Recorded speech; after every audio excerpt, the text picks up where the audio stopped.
Seguimos con el estudio de la carta de San Pablo a los romanos en el capítulo 9. Acabamos de estar hace 3 días en la tumba de Pablo. Ahí oramos la misma oración que hemos hecho durante todo el año jubilar, y por supuesto que pedimos por ustedes.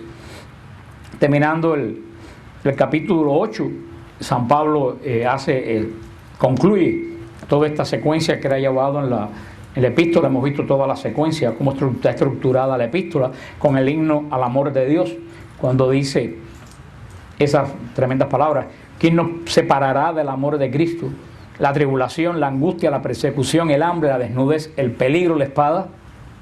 Como dice la Escritura: por tu causa somos muertos todo el día, tratados como ovejas destinadas al matadero. Pero en todo esto salimos más que vencedores, gracias a aquel que nos amó. Pues estoy seguro de que ni la muerte, ni la vida, ni los ángeles, ni los principados, ni lo presente, ni lo futuro, ni las potestades, ni la altura, ni la profundidad, ni otra criatura alguna podrá separarnos del amor de Dios manifestado en Cristo Jesús, Señor nuestro. Palabra de Dios. Así termina este capítulo 8, que cierra toda esta enseñanza que nos está dando San Pablo de la ley, de la gracia, de la redención, de la justificación, de la propiciación, de la adquisición de la redención por medio del bautismo y de la vida del cristiano en el Espíritu. Esta verdaderamente es el cierre de esta primera parte de la epístola brillante, cuando San Pablo hace la pregunta: ¿quién nos apartará del amor de Dios? Y prácticamente dice: absolutamente nada nos puede apartar del amor de Dios. Eso es tener verdaderamente la esperanza de la fe, lo que tenía Abraham, que esperó contra toda esperanza. Y verdaderamente dice San Pablo con una seguridad. Por eso a mí me gusta mucho Pablo, porque algunas personas dicen que es prepotente. Pablo no es prepotente, Pablo está seguro de lo que cree. Por eso que lo toman por prepotencia, porque él está seguro de lo que él cree. Por eso que dice: estoy seguro que ni la muerte, ni los ángeles, ni el presente, ni el futuro puede apartarme del amor de Dios. Eso no es prepotencia, eso se llama seguridad. Una persona que sabe en quién ha puesto su fe y en quién ha creído. Desafortunadamente hoy en día pues la gente no tiene esa fe, y cualquier contrariedad, cualquier problema inmediatamente te aparta del amor de Dios. Estamos en el amor de Dios mientras todo nos va bien. En cuanto viene la primera tribulación, eso nos aparta del amor de Dios, y eso no es verdadera fe. La fe que está cimentada en la roca es como la fe que tenía Pablo. Y por eso nos gozamos de estar celebrando 2000 años de su nacimiento en la Iglesia Católica, porque eres el que puso fundamento de la teología de nuestra fe, una teología que en 2000 años nadie la ha podido superar. Ahora comienza en el capítulo 9 en adelante, y San Pablo va a hacer un estudio, como que va a volver un poco atrás al principio. ¿Se acuerda cómo comenzaba la epístola? Hablando de los judíos sometidos a la ley, cómo la ley no les había dado salvación, y sí le había dado pecado.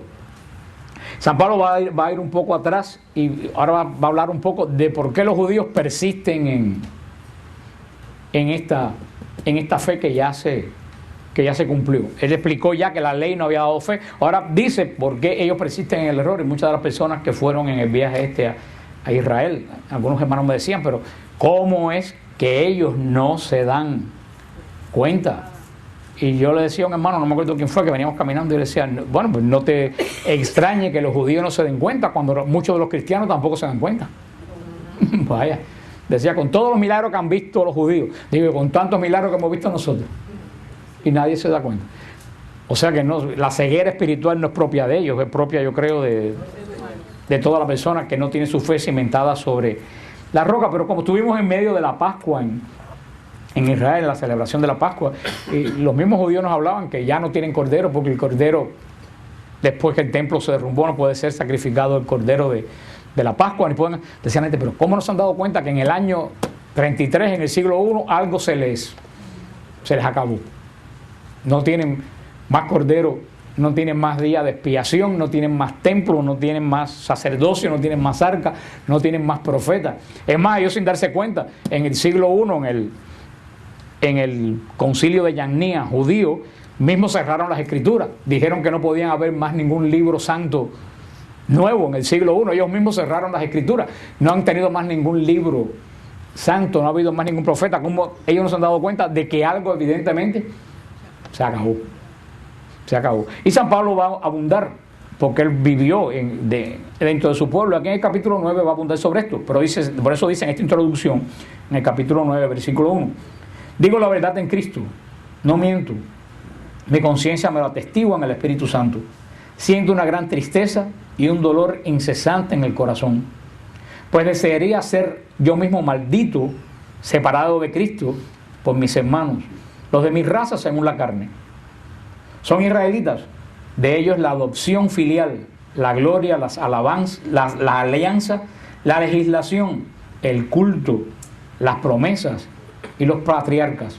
De ellos también procede Cristo según la carne, el cual está por encima de todas las cosas, Dios bendito por los siglos de los siglos. Amén. Que me hace San Pablo en esta introducción. Y dice San Pablo, si yo me pudiera hacer maldición por mis hermanos, yo me haría.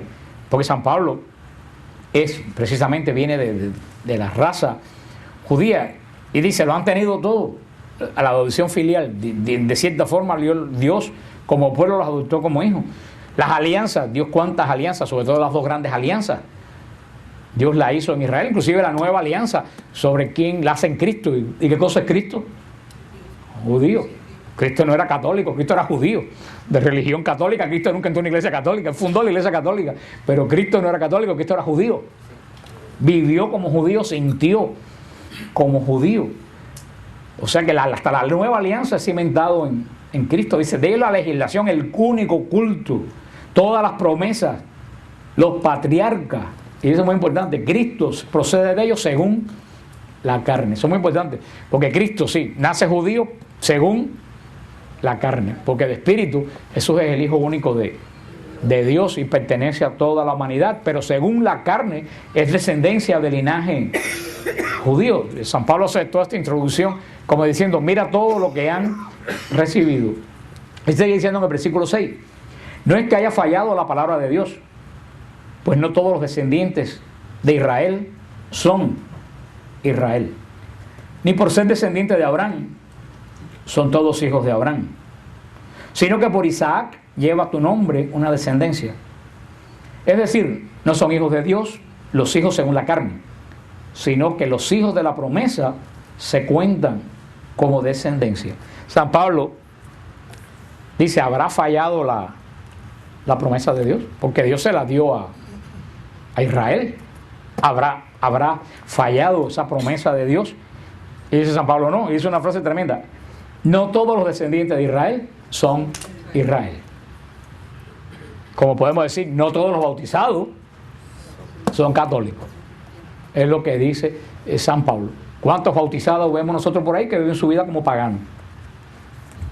Y después se llenan la boca para decir, yo antes era católico y ahora me fui para la iglesia del Cordero Santo que está en la esquina de yo no sé dónde. Como me dijo una vez una muchacha de mi pueblo, que puede ser de mi pueblo, y ser mi pueblo chiquito, como dice el refrán, pueblo chiquito, infierno grande. Todos nos conocíamos y ella se fue para la iglesia del pastor Agüero. Me dice, no, porque yo antes era católico. Perdóname, frena. Tú y tu abuela Flor eran santeros. Tú nunca en la vida te vienes a la iglesia católica. ¿Qué vienes tú a decir que tú fuiste católico? Tú eras santera. Y es lo que pasa. Si no todos los católicos bautizados son católicos, no todo Israel es Israel. Dice, y dice después lo mismo que dijo Cristo, ni por ser descendientes de Abraham son hijos de Abraham. ¿Se acuerdan cuando los judíos le dijeron a Cristo, nosotros somos hijos de Abraham? Se lo dijeron con altanería, ese es mi orgullo. ¿Y qué dijo Cristo?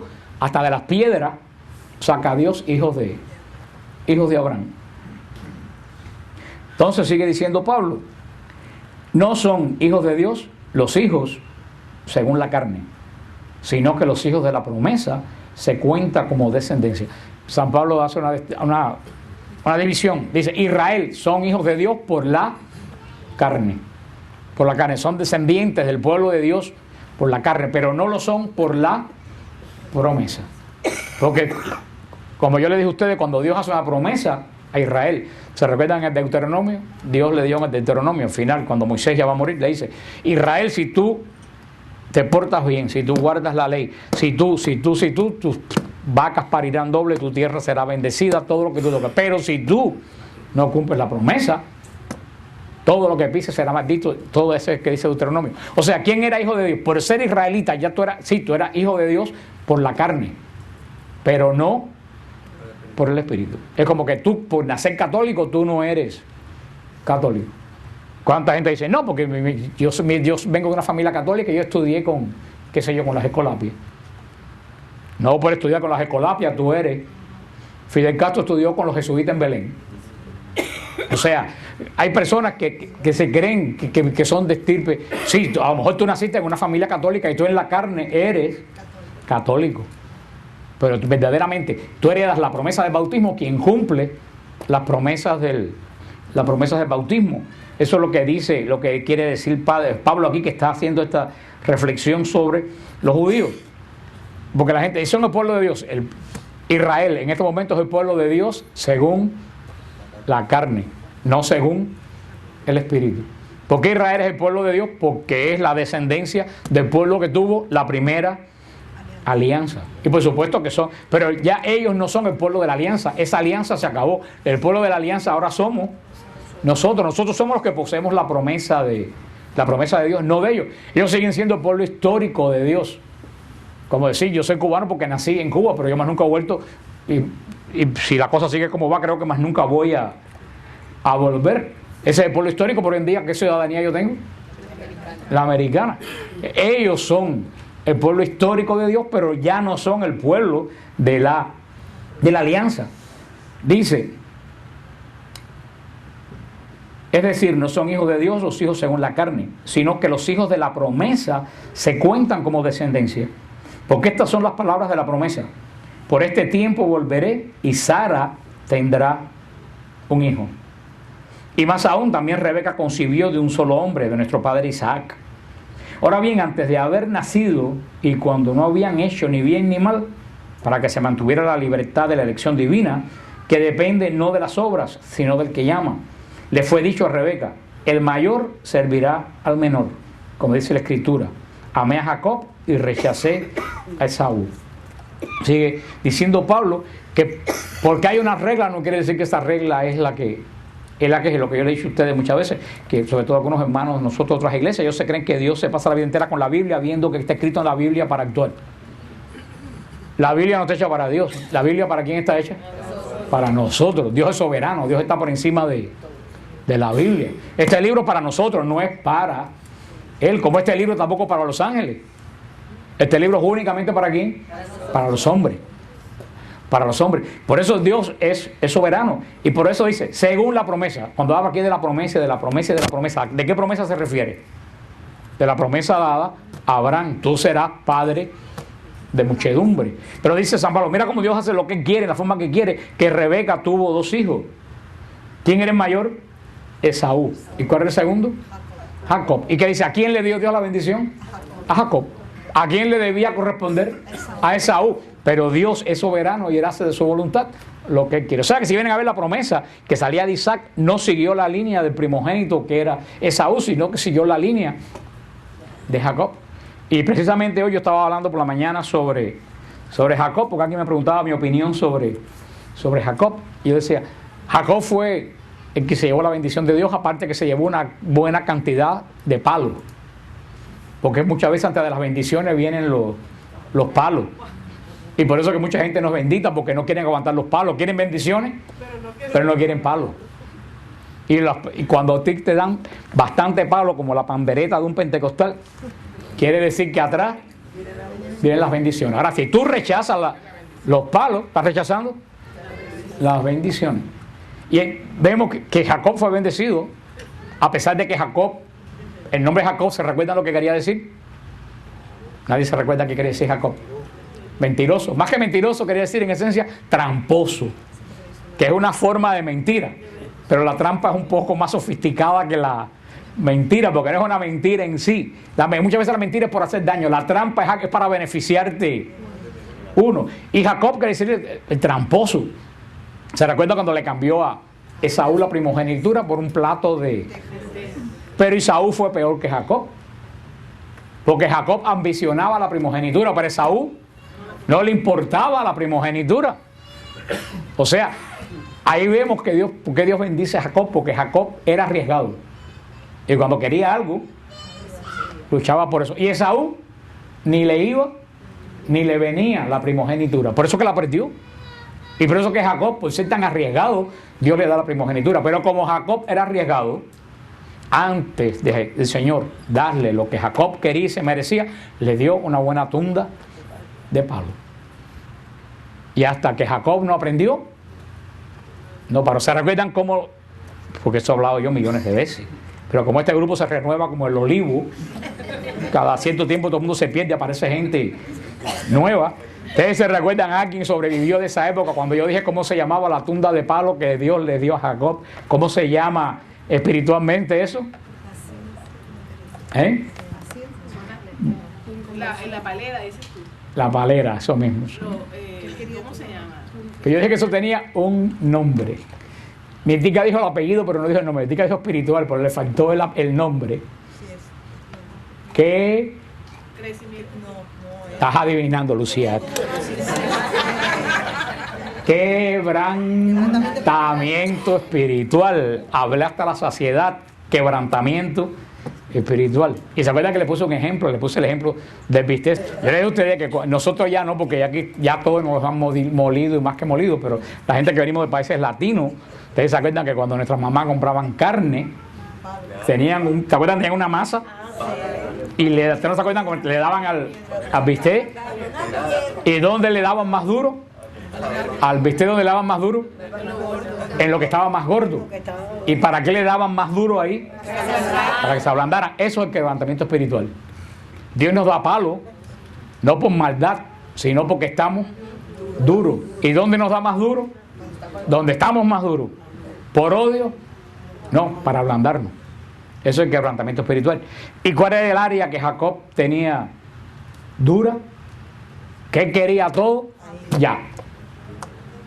Él quería todo ya. Y las cosas no es cuando yo quiero, las cosas es cuando es el tiempo de Dios. Se recuerdan que hablamos que Dios no tiene tiempo. Y nosotros sí vivimos tiempo. Por eso el tiempo de Dios es de nosotros. No coincide. Por eso que ese apuramiento de Jacob, que quería las cosas ya, él quería la primogenitura, te la cambio por le hizo trampa al padre, a todo el mundo. Se fue huyendo, quería la primogenitura, ¿y con qué se quedó? Con nada. Después llegó y se enamoró de Raquel, trabajó una pila de años, ¿y a quién le dieron? A Lía. Y le dijo, si tú quieres a Raquel, tienes que trabajar 9 años más. 12 años. ¿Tú sabes lo que el Señor hizo? Lo enseñó a tener paciencia. Y cuando le dio bien duro en su problema, le dijo, ven que ya no te llamas más mentiroso, ahora te llamas fuerza de Dios. Y le cambió el nombre para Israel.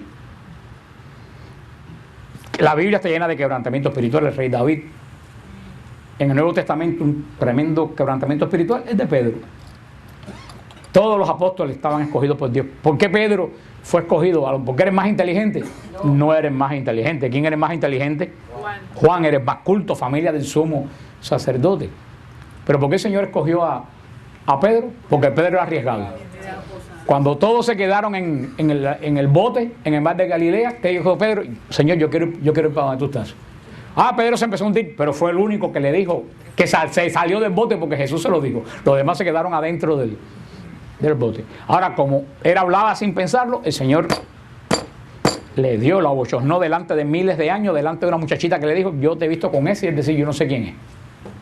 Lo quebrantó en el área. Ya Pedro aprendió, cuando le dijo a Jesús, aunque todos te nieguen, yo jamás te voy a negar. Fíjate cómo era Pedro, a mí no me lavas los pies, jamás me vas a lavar los pies, y a los 2 minutos, lávame los pies y la cabeza. Pedro, ese era el área que tenía Pedro. Pero el Señor elige a las personas que son osadas, a las personas que se sientan a esperar. El Señor no lo bendice. Es mejor pecar en exceso que pecar por defecto. Y yo le decía una vez que yo vi, hace años que yo vi en una casa de unas monjas de la caridad que tenían un letrero que decía, pobre de que se queda en la orilla mirando al que se va, ese nunca llegará. Hay mucha gente que se quedan en la orilla de la espiritualidad, en la orilla de la fe, mirando a los que, no, yo estoy muy seguro aquí en esta orilla. Esa gente no llega nunca a ningún lado. Eso es lo que dice, lo que está diciendo aquí San Pablo, que el Señor cambia el orden y le da y la descendencia a Esaú. O sea, que nadie puede estar muy seguro que es descendencia de Dios, porque ya yo me la gané, porque ya yo la tengo. Dice en el versículo 14, ¿qué diremos pues? ¿Que hay injusticia en Dios? Porque alguna gente puede decir, ay, mira que Dios es injusto. Le quitó la primogenitura a Esaú para dársela a Jacob. Como algunas personas dicen, porque Dios bendijo aceptó el sacrificio de Abel y no el de Caín. ¿Será Dios injusto? No, Dios vio algo en el corazón de Caín que no vio en el corazón de Abel. Primero, que Dios pedía sacrificio de las primicias de los animales. ¿Y qué le dio Caín? Vegetales. Parece que él dijo, yo no voy a matar el primer cordero de mí. Mejor le doy unos cuantos trigos y eso, y que se conforme con. Y eso no nos puede pasar a cada uno de nosotros. Yo no le doy a Dios, déjame darle lo que me sobra. Dios no quiere sobra. Dios no vive de esa palabra, voy a dar limosna para la iglesia, esa es una bofetada en el rostro de Dios. Tú vives de limosna de Dios, que tú vas a darle limosna. Que fue lo que hablábamos el otro día cuando hablábamos de la fiesta judía, que yo decía, cuando uno da la primicia de todo lo que tiene y se queda sin nada, uno está diciendo, Señor, yo confío que el resto me lo vas a dar tú. Ese es el objeto de la primicia, de la fiesta de las primicias en Israel. Por eso San Pablo, como sabe que tenemos eso en mente, dice, ¿qué diremos pues? ¿Que hay injusticia en Dios? Dice con signo de admiración, de ningún modo. Pues él dice a Moisés, seré misericordioso con quien lo sea, me apiadaré de quien se apiade. Por tanto, no se trata de querer o de correr, sino de que Dios tenga misericordia. Pues dice la Escritura a Faraón, te he suscitado precisamente para mostrar en ti mi poder y para que mi nombre sea conocido en toda la tierra. Así pues, usa de misericordia con quien quiere y endurece a quien quiere. Pero me dirás entonces, ¿de qué se enoja?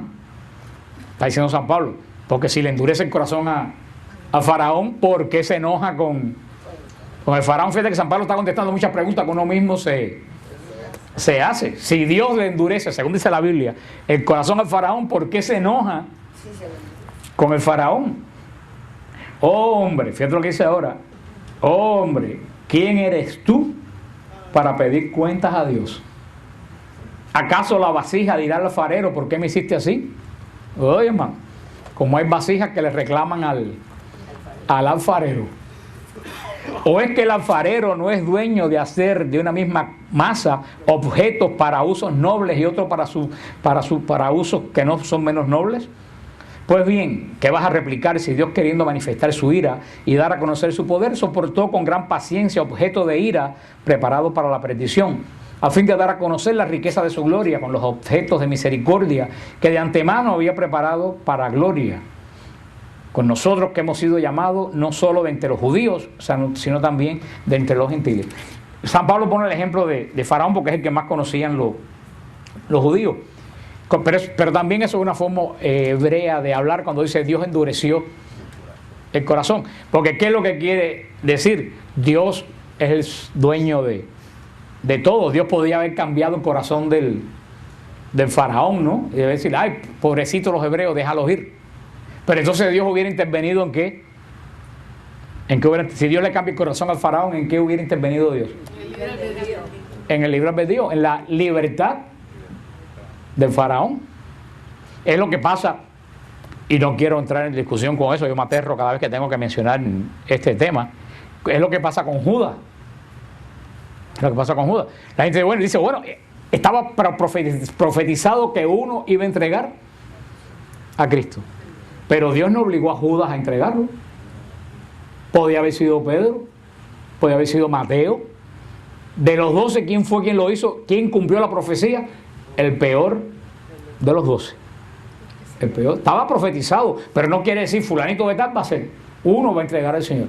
El peor de todos, voluntariamente, lo hizo. Eso es lo que quiere decir en Israel cuando dice que le endureció el corazón. Es una forma judía de hablar. Más bien quiere decir que Dios no actuó para transformar el corazón de la persona que estaba actuando. Porque también Dios iba a manifestar su gloria en eso. Dice, a fin de dar a conocer la riqueza de su gloria con objeto de misericordia que de antemano había preparado. Pero San Pablo dice una cosa aquí muy interesante. Dice, lo que hemos dicho muchas veces aquí en la oración, que el Señor da misericordia al que es misericordioso. Eso, todo el sermón de la montaña se basa en eso. El que no da misericordia nunca obtendrá misericordia. Por eso la misericordia es tan importante. Dice en el versículo 25, como dice también en Oseas, llamaré pueblo mío al que no es mi pueblo, y amada mía a la que no es mi amada. Y en el lugar mismo en que se les dijo, ustedes no son mi pueblo, serán llamados hijos de Dios vivo. Isaías también clama en favor de Israel. Ahora dice lo que dice Isaías: aunque los hijos de Israel fueran numerosos como las arenas del mar, solo un resto será salvo, porque pronto y perfectamente cumplirá el Señor la palabra sobre la tierra. Y como predijo Isaías, si el Señor de los ejércitos no nos dejara una descendencia, como Sodoma hubiéramos venido a ser, y semejante a Gomorra. Eso se lo dice el Señor a Israel, porque todo Israel pensaban, como somos simiente de Abraham, todos estamos seguros en que somos hijos de Dios. Y el Señor le dice, ojo, cuidado con eso. Por eso dice el profeta Oseas, llamaré pueblo mío al que no es mi pueblo, y amada mía a quien no es mi amada. ¿A quién se refiere? A nosotros, no a nosotros. Ya nosotros no éramos pueblo de Dios, sin embargo ahora somos el pueblo de Dios. Como también se lo dijo el Señor a Cafarnaún. Le dijo, Cafarnaún, que te quieres elevar por encima de las montañas, te precipitarás a lo hondo del infierno. Y acabamos de estar en Cafarnaún, donde no quedó nada. No quedó absolutamente nada. Es la falsa seguridad de porque somos católicos, ya Dios nos tiene que bendecir. Y verdaderamente eso nosotros lo ganamos en la vida, sobre todo de misericordia que nosotros tengamos. Esto San Pablo lo está refiriendo a Israel, pero todo esto también se puede aplicar a nosotros. ¿Cuántas personas dicen, ay, si voy todos los domingos a misa y echo $1, ya yo tengo todo resuelto? Por eso es el gran evangelio, cuando dice, Señor, en tu nombre echamos demonios. Y Cristo dice, no sé quiénes son ustedes, no los conozco verdaderamente. Sigue diciendo en el versículo 30, ¿qué diremos pues que los gentiles que no buscaban la justicia han hallado la justicia? Está hablando de la justicia de la fe. Mientras Israel, buscando una ley de justicia, no llegó a cumplir la ley. ¿Por qué? Porque la buscaban no en la fe, sino en las obras. Tropezaron contra la piedra de tropiezo, como dice la Escritura. Y aquí que pongo en Sión piedra de tropiezo y roca de escándalo, más que el crea en él no será confundido. Está hablando San Pablo ahora, acuérdense que está haciendo una reflexión sobre ¿quién? Sobre Israel. ¿Por qué Israel perdió la primogenitura de ser el primer pueblo de Dios? Dice, ¿por qué Israel queriendo guardar la ley no llegó a cumplir la ley? Porque ellos tenían la ley, ¿por qué no la cumplieron? Dice San Pablo, porque la buscaban no en la fe, sino en las obras. No es que las obras sean malas, pero el énfasis de Israel no estaba en la relación con Dios, sino en lo que, acuérdense, no estamos hablando de las obras de ser bueno. Israel puso el énfasis no en su relación con Dios, sino en lo que tenían que hacer. Dice, eso los hundió, porque se separaron del Dios vivo, enfocándose en ¿qué? En cosas materiales. Eso a mí me lo dijo hace muchos años una hermana, la hermana Margarita María, una religiosa canadiense, me dijo, te veo demasiado metido en las cosas de Dios, y es posible que estar metido en las cosas de Dios está parte de Dios. Parece una... Pero ella me vio demasiado metido en la liturgia, haciendo cosas y descuidándome la vida espiritual. Y eso me hizo, que yo era un muchacho, tenía 16, 17 años, y eso a mí me hizo reflexionar. Ella me dijo, no estar sirviendo a Dios en el altar y haciendo las cosas de la iglesia te da salvación, sino tener una relación directa con... Y ese riesgo que corre mucha gente involucrada en las cosas de la iglesia, que se enfocan tanto en las cosas que están haciendo de la iglesia que se olvidan de su relación con Dios, y llega un momento que hacen todo mecánicamente. Que eso es muy común, sobre todo que orar por los sacerdotes, por los religiosos y por los monjes, porque en la rutina de todos Los días pone muchas veces el énfasis en lo que están haciendo y la bendición principal y el sentido de lo que estás haciendo viene cuando tú pones tu fe y tu esperanza primero que nada en tu relación con Dios, y es lo que dice San Pablo aquí, porque a Israel le pasó eso y hasta el día de hoy Israel sigue preocupado con las cosas que tiene que hacer. Nosotros que hemos estado en los días de la Pascua en Israel hemos visto cuán preocupados están todos por las cosas que tienen que hacer, y en esas 24 horas pensando lo que tienen que hacer se apartan de a quién tienen que servir. Entonces se le pone el corazón duro y no tienen misericordia. ¿Por qué no tienen misericordia? Porque no están conectados con Dios, están que si la vajilla, que si la levadura, que si eso, Marta en vez de María. Y eso también nos puede pasar a nosotros los que estamos un poco involucrados. A lo mejor por eso que la gente que más está involucrada en la iglesia son los que más chillan adentro de la iglesia, porque estar todo el día metido en las cosas de la iglesia, pasando delante del altar para allá y para acá, como que se le vuelve demasiado familiar. Demasiado familiar. Y para eso son los retiros y para eso son las cosas. Para decir, oye, frena, desenfócate en las cosas que estás haciendo, porque mi mamá siempre decía, el que saca y no pone se acaba. El que saca y no pone se acaba. Si tú sacas dinero del banco y no pones dinero en el banco, llega un momento que el dinero se acaba. Y así pasa en la vida espiritual. Si tú continuamente estás dando y no estás poniendo, ni siquiera recibiendo, poniendo, se acaba. Y pone estas palabras tremendas de Oseas. Dice, he aquí que pongo en Sión piedra de tropiezo y roca de escándalo, mas el que crea en él no será confundido. Por ejemplo, Simeón se lo dijo a Cristo cuando la presentación, este niño está puesto para hacer escándalo y tropiezo de Israel. Jesucristo es la roca, y es la roca sobre la cual se cimienta la iglesia, pero el ser mismo, esta piedra donde se cimienta la iglesia, es piedra de tropiezo para los judíos. Tropezaron con esa piedra, no la vieron. Es como que tú vienes caminando y no ves una piedra y tropiezas y te caes. Sin embargo, a lo mejor el lodo por todos lados, y si tú vas brincando de piedra en piedra, ¿por qué la misma piedra te puede servir de soporte y te puede servir de tropiezo? ¿Quién hace la diferencia?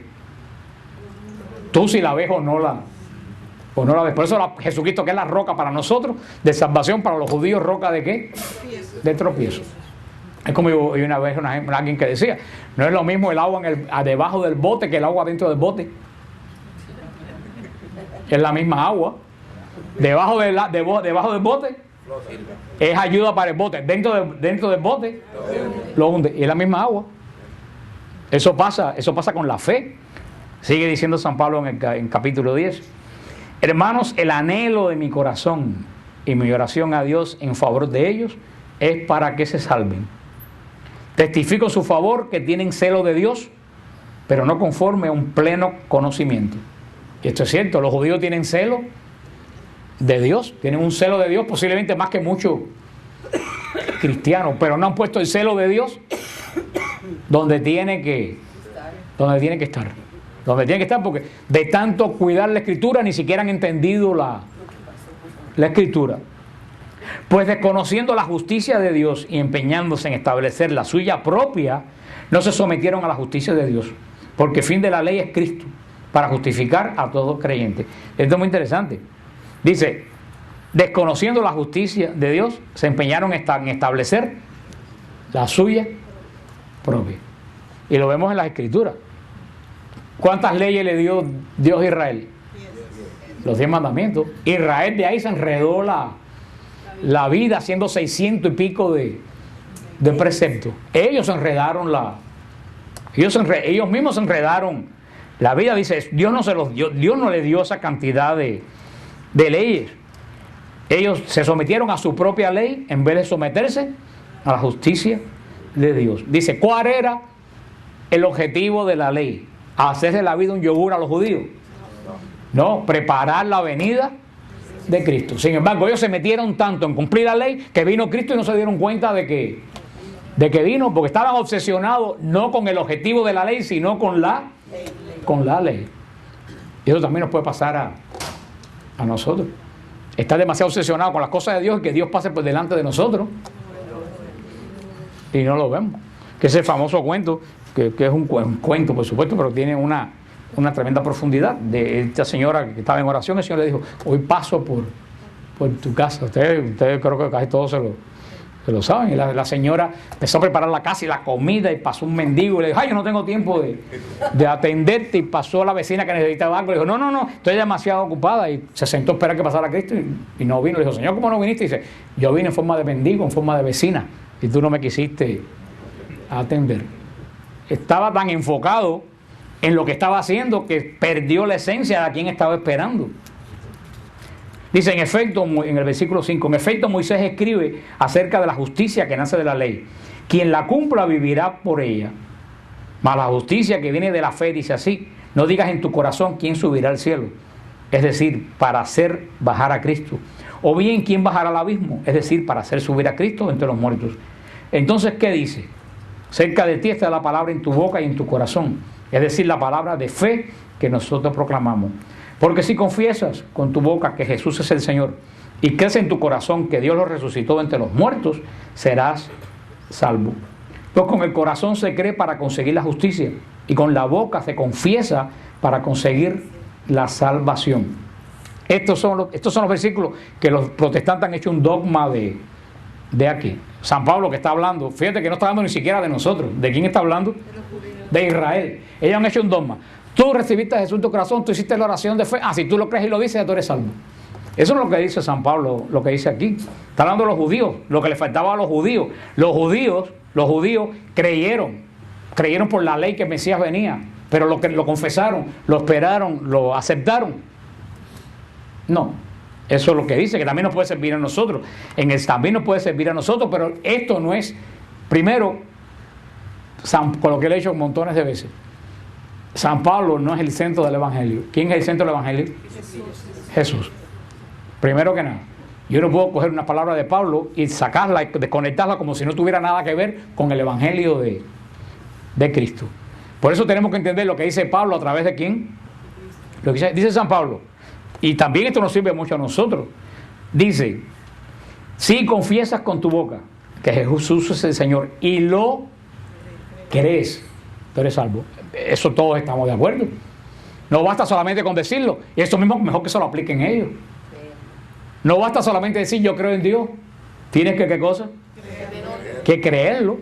Tienes que vivir lo que tú dices. Eso es lo que quiere decir San Pablo aquí. No que te arrodilles y hagas una oración de 3 minutos y ya tú eres salvo. Yo le he dicho a ustedes bien claro que eso es salvación de Burger King. Salvación rápida.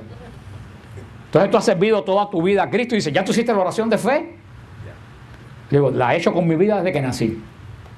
Porque yo no tengo que ser drogadito ni tengo que ser prostituta para haberme encontrado a Cristo.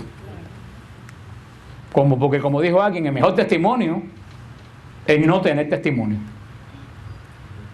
Entonces usted entiende lo que quiero decir.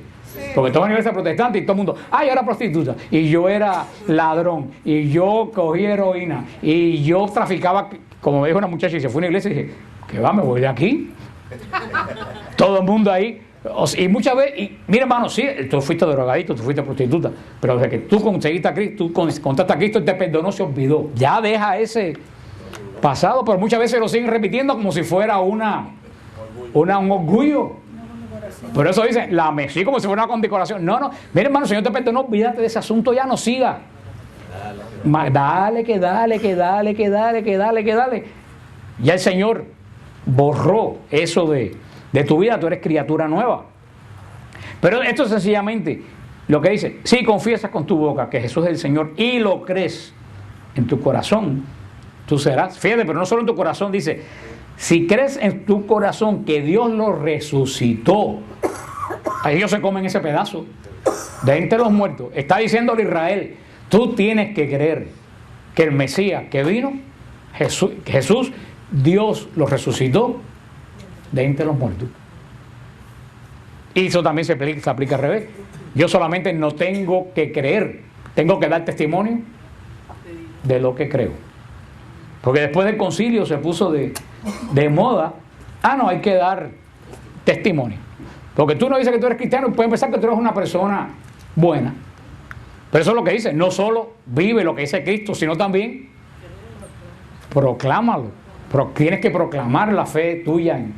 Ahora, cuando tú proclamas la fe en Jesucristo, más te vale que la viva. O sea, una combinación. Lo que quiere decir San Pablo aquí no es un dogma de fe, que si tú no te arrodillas y haces tal oración, ya tú eres salvo. Porque en todo Hechos de los Apóstoles, en toda la iglesia primitiva, cada vez que alguien decía, ¿qué tenemos que hacer para ser salvos? Cree y bautízate, para que tus pecados sean perdonados. Y si lees a San Ignacio de Antioquía, si lees a Ireneo de León, a los padres del primer siglo y del segundo, ellos nos decían, vengan aquí adelante, hagan la oración de fe para ser salvos. Y ellos decían, no, si bautízate y confiésate cuando peques y recibe la Eucaristía. Esa es la fuente de salvación. Yo cada vez que me confieso me estoy reconciliando con Dios. Yo tengo que orar todos los días, pero yo no tengo que hacer una oración. Y ellos se basan porque han cogido estas palabras como un dogma de fe. ¿Ustedes entienden lo que quiere decir? Porque si confiesas con tu boca que Jesús es Señor y crees en tu corazón que Dios lo resucitó, esa frase nunca la dice, de entre los muertos serás salvo. Porque tú tienes que creer no solo que Jesús es Dios, sino lo que estamos celebrando, que Jesús ha resucitado. Que inclusive hoy en día mucha gente en la iglesia que ni creen en la resurrección de Jesús. O sea que tienes que proclamar que somos seguidores de un Dios vivo. Dice, pues con el corazón se cree para conseguir justicia y con la boca se confiesa para conseguir la salvación. Fíjate si es así, que el corazón se está diciendo aquí como que simbólicamente, porque tú crees con el órgano del corazón que bombea sangre, ¿tú crees? No, el corazón es aquí el corazón, ¿qué es lo que simboliza? El alma, el espíritu, para que tú veas que son palabras simbólicas, que no son palabras textuales. Entonces de esto hacen un ritual y de la Eucaristía hacer esto en conmemoración mía no le hacen caso. Yo no entiendo absolutamente nada. Dice, con el corazón se cree. Tú no crees con el corazón. Está hablando aquí del espíritu. Con el espíritu tú crees para conseguir la justicia y con la boca para conseguir la salvación. Y esto es muy importante porque, y es lo que yo le decía, a la vez que tú dices que tú eres cristiano, tú tienes dos opciones: te sirve para salvación o te sirve para condenación. Porque si tú dices quieres y proclamas que tú crees en Jesucristo, más vale que tu vida se ajuste a quien tú dices que tú crees. Porque posiblemente tú seas un mal testimonio para los demás y te condena. Esto es lo que quiere decir. Esto es lo que quiere decir. ¿Cuánta gente yo he conocido que dicen, si fulano es cristiano, más vale que yo no crea en nada? ¿O cuánta gente se han ido de la iglesia por un mal testimonio de un cristiano? Por eso el Señor lo dijo y se entiende mal en las Escrituras, que escandalice a uno de estos pequeños, y el Señor no se está refiriendo a niños, se está refiriendo a los que son menores que tú en el espíritu. Dice, señores, que escandalice a uno de estos pequeños, mejor le vale amarrarse una soga de molino en el cuello y lanzarse al mar. Y nosotros en Cafarnaúm vimos las ruedas de molino, que son unas cosas que entre 10 personas no se pueden mover. Eso es lo que tú dices. A ver, tú tienes que decir que eres cristiano, pero más te vale que ajuste tu vida a lo que tú dices. ¿Qué haces tú con un sticker en el carro que diga Dios es amor y le vas tocando la corneta a todo el mundo y diciéndole horrores porque no te dejan? ¿Cuántas veces yo lo he visto? Que me han pegado una insultada y después cuando pasa dice atrás de colores. Y yo me quedo en... Eso me pasó una vez. Que me pegaron una insultada y cuando pasa un arcoíris de colores, el lema de los cursillos. Digo yo, valiente. Y puede decir también renovación carismática o lo que sea, porque porque fue un caso que me pasó a mí si tú tienes una cruz de San Benito en el carro, si tú tienes un bumper sticker que Dios, más vale que tú actúes, porque después dicen, mira, tanto Dios, y mira, así son todos los... Esto sencillamente es lo que dice aquí, dice en el versículo 11, ya terminamos, porque dice la Escritura, todo el que cree en Él no será confundido.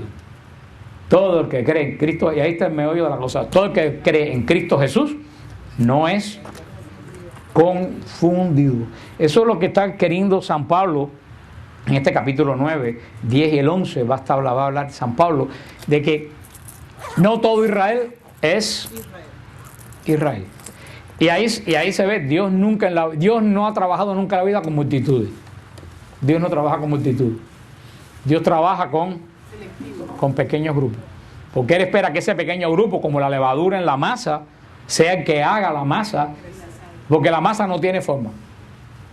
Y a la masa cualquiera lo puede manipular. Lo hemos visto en América con todos esos personajes que nos gastan. Y en América no, desafortunadamente hasta en este país ya. Cualquiera viene y te dice 4 palabras y te manipula. Y la masa se mueve donde lo...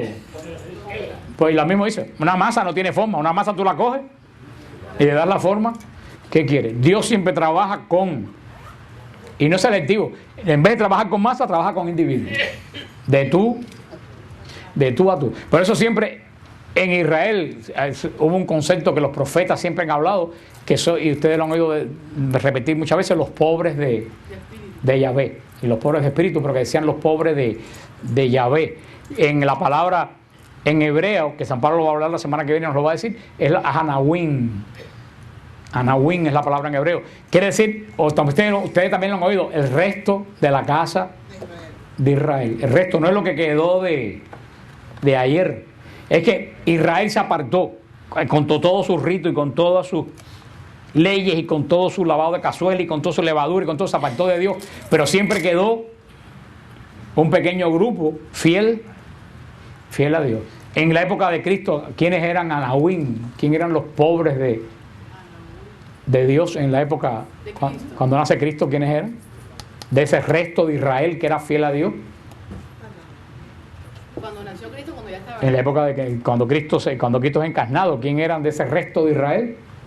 María, José, la prima de Isabel, Zacarías, Simeón, Ana.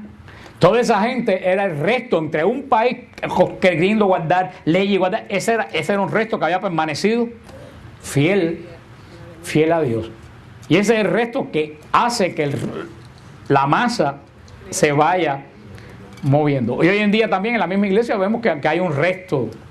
Entre una masa de 1 billón y pico de católicos, hay un resto que es los Hanawim, que es los pobres de espíritu, los que siguen a Dios, que son los que,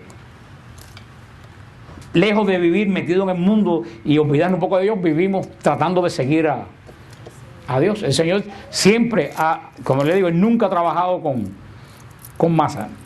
En Israel, ya de entre todo el pueblo de Israel cautivo en Egipto, ¿quién llamó?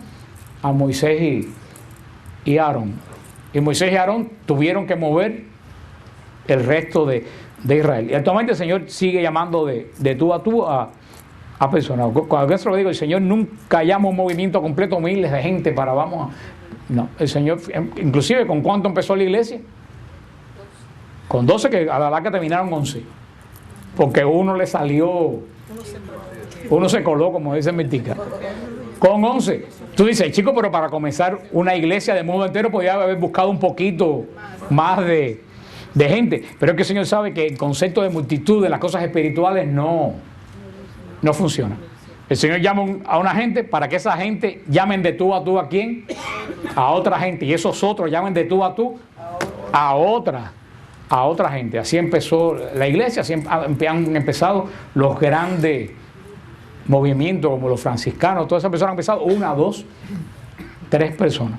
Ahora, cuando tú ves que todo va bien y todos los planes y millones de gente, yo digo, eso no va a ningún lado. Y eso es lo que está diciendo el Señor. Israel fue bendecido. ¿Por qué? Por esas pocas personas que se mantuvieron fieles a lo que Israel esperaba. Esos que se mantuvieron fieles a lo que Israel esperaba fueron los que vieron la salvación de Dios. Y por eso el día de Pentecostés se bautizan 3,000 judíos en Jerusalén. Entonces se bautizaron bastante, sí, pero que a lo mejor en esa fiesta habían 200,000 judíos en Israel y solamente se bautizan 3,000. Pero de esos 3,000 nació la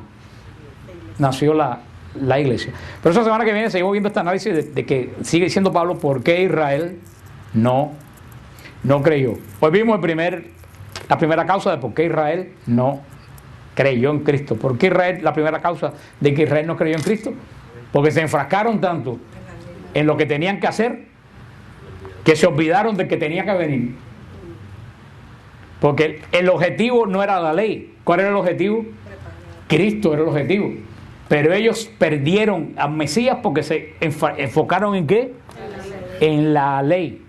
O sea, dejaron lo principal por irse por la bobería. Y en la misma iglesia cuántas veces nos pasa que vemos gente que se olvida de lo principal para irse detrás de bobería. Y se olvidan de... Inclusive tú puedes ser un sacerdote, una consagrada y puedes olvidarte de lo principal que es Cristo y la misericordia por estar viviendo, que es lo que vimos, que es lo que ha dicho el Santo Padre. Por eso lo puedo decir en público, porque Juan Pablo II lo dijo 7 veces en Estados Unidos. Eso es lo que ha pasado al clero de Estados Unidos, que se ha olvidado de la misión que tienen de predicar el Evangelio para estar administrando y pagando biles, colegios y escuelas. Nosotros lo tenemos a la orden del día. Se le ha quitado un foco, que la mente de ellos no es mantener edificios, sino salvar almas. Y eso Juan Pablo se lo dijo 7 veces, pero eso no es nada nuevo. Tiene un ejemplo claro de cómo uno se puede desenfocar del objetivo que Dios... La misión de un sacerdote, de un obispo, es salvar almas. No es pagar biles de escuelas, ni de aire acondicionado, ni de esto, ni de lo otro. Pero lo que estoy diciendo de los sacerdotes le puede pasar a ti y a mí a otro nivel. Nos puede pasar, nos podemos desenfocar. Por eso cada cual tiene que enfocarse en qué cosa es a lo que el Señor me llama. Y ser locomotora, no ser línea de tren. La línea de tren es el Evangelio, pero tú tienes que ser el Evangelio solamente te dice pues dónde tienes que coger, pero tú eres el que tiene que ponerla en marcha la rueda. Eso es una de las primeras causas por las cuales, y vamos a ver la semana que viene otras causas. Esa es la primera causa principal por la cual Cristo vino, y el mismo sumo sacerdote, que era el que tenía que preparar la venida de Cristo, se le paró el Mesías delante y no supo quién era, porque él estaba obsesionado en qué dijo, se infringió la ley con lo que dijo y no en quién era. Así que, como ustedes ven, eso le pasó a ellos, pero también nos puede pasar. Esta carta a los Romanos es una reflexión para que a nosotros no nos pase, porque dice que el que no conoce la historia está condenado a repetirla. Y es una frase tremenda. Quien no conoce la historia está condenado a repetirla. Así que más vale que aprendamos la historia.